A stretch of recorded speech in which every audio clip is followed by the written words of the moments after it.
Merhaba from Keswick Village. This is the Rorschach Turkey update from the 29th of April, 2025. A quick summary of what's going down in Turkey.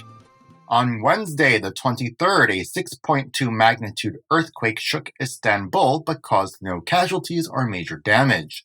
Fearing aftershocks, thousands spent the night outdoors and schools closed for 2 days across Istanbul and nearby provinces. After the earthquake, phone services briefly collapsed as usage surged tenfold. So the transport minister urged people to use internet messaging to ease the strain on networks. However, this suggestion was called into question as reliable service during emergencies should already be guaranteed given the high telecom fees. The quake revived debate about earthquake risk in the Marmara region. Some experts say the tremor eased pressure on the fault, while others warn a larger quake is still likely. So far, officials inspected 15,000 buildings and reported only 1,000 with minor damage. This week, footage of a bodyguard of Ekrem İmamoğlu, the imprisoned mayor of Istanbul and the presidential candidate of the Republican People's Party, went viral on social media, sparking rumors. The video showed the bodyguard carrying 2 suitcases, and some media outlets said they had cash inside them.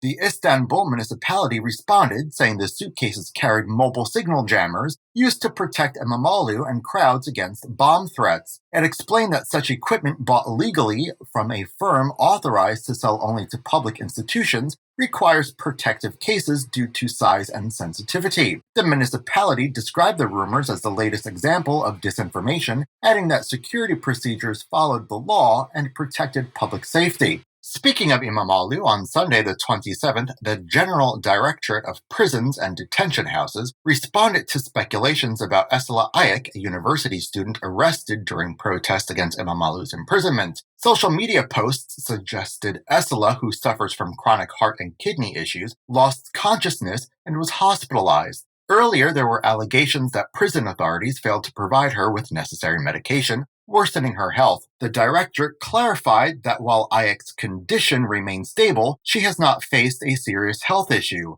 They warned that spreading false information could mislead the public and stated they would pursue legal action against those responsible under the Turkish Penal Code. Also on Sunday, a controversy arose at the news channel Turkey Journalism and Radio Television, or TGRT News, over a report on the rise of child labor. Apparently, Aslan Oren, the wife of the station's owner, reacted to the headline, which read, "Poverty forces children to work." According to journalist Mehran Cihan, Oren criticized the coverage, reportedly scolding journalists and insisting that no negative headlines should be used. This incident raised questions about editorial independence at TGRT News and sparked a debate over media control. In another polemical statement from the government, on Friday the 25th, the Minister of Family and Social Services sparked controversy during a live broadcast. He said that without children, couples couldn't be considered a family. His comment quickly gained attention on social media. Many accused him of insensitivity, saying some couples are unable to have kids. Others pointed to recent tragedies, such as fires and train crashes, where children died because the government failed to act,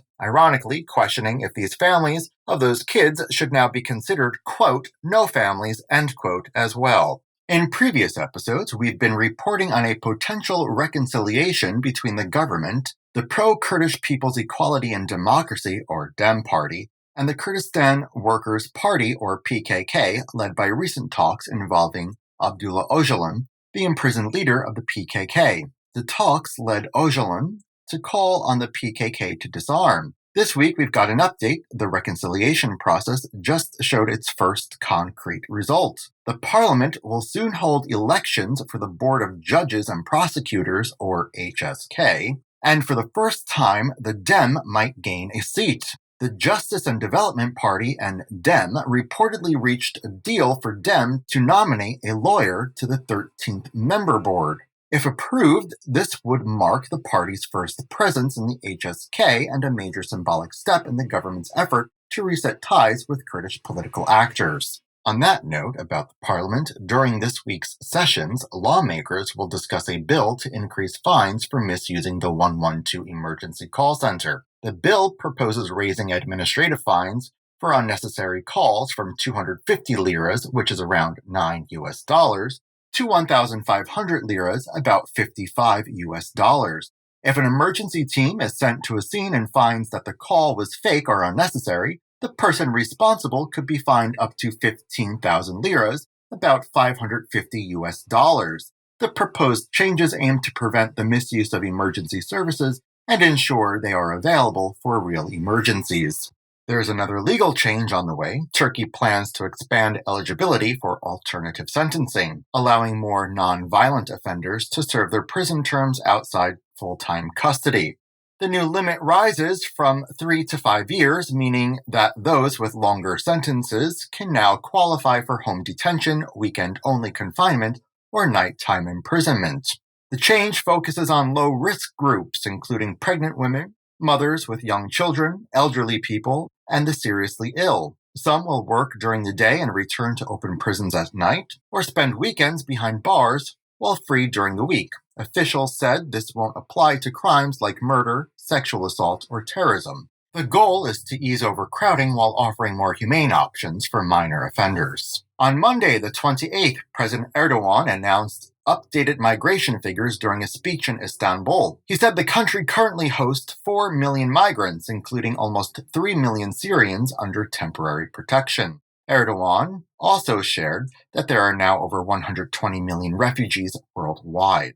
He pointed out that these numbers keep rising due to wars, instability, terrorism, and climate change. Erdogan said that over the past 10 years, 72,000 people have died along migration routes, many falling victim to human traffickers. He pointed out that most refugees stay in low and middle-income countries, while wealthier nations accept only a small share. Even though Erdogan expresses sympathy for the refugees and sees caring for them as a national duty, many in Turkey want them to return home, especially Syrians, now that the Syrian regime appears more stable. Back in March, a member of the Radio and Television Supreme Council, or RTÜK, the country's media watchdog, requested an elevation report about Haber, a pro-government news channel, accusing the network of distorting a speech by Özgür Özel, the head of the CHP, during a program. On Monday, the 28th, the RTÜK president announced that there's an ongoing investigation into Haber's broadcast. The move came as a surprise since Haber is known for supporting the government, and it's almost unprecedented for the RTÜK to investigate a pro-government channel over alleged bias against an opposition figure. On to some agricultural news. Agril Bereket Tarım, a company founded in 2021 to support local farming in the central city of Konya, collapsed under financial pressure. The court rejected its debt restructuring plea and ruled for bankruptcy. Even though the company did a bit of everything, selling animals, fertilizers, and buying crops, it couldn't survive growing debt and the worsening economy. The ruling ended the company's protection period and dismissed the temporary commissioner. Local farmers now face uncertainty, especially around crop quotas and payments. The company's collapse may leave a major gap in Konya's agricultural network, with some warning of ripple effects across the region.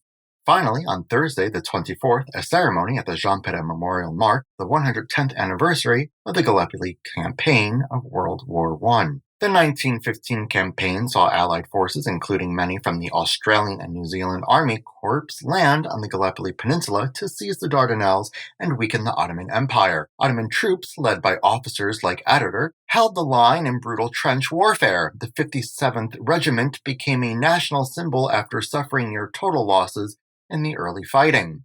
Today, Turkey, Australia, and New Zealand share a respectful bond shaped by this history. Thousands from both countries visit Gallipoli each year to honor the fallen. Princess Anne of the United Kingdom attended this year's ceremony, reflecting the ongoing commitment to remembrance and reconciliation. And that's it for this week. Thank you for joining us. Want to share an episode? You can download any of them as an MP3 from our website at www.rorschach.com/Turkey. The link's in the show notes too. Hoşça kalın.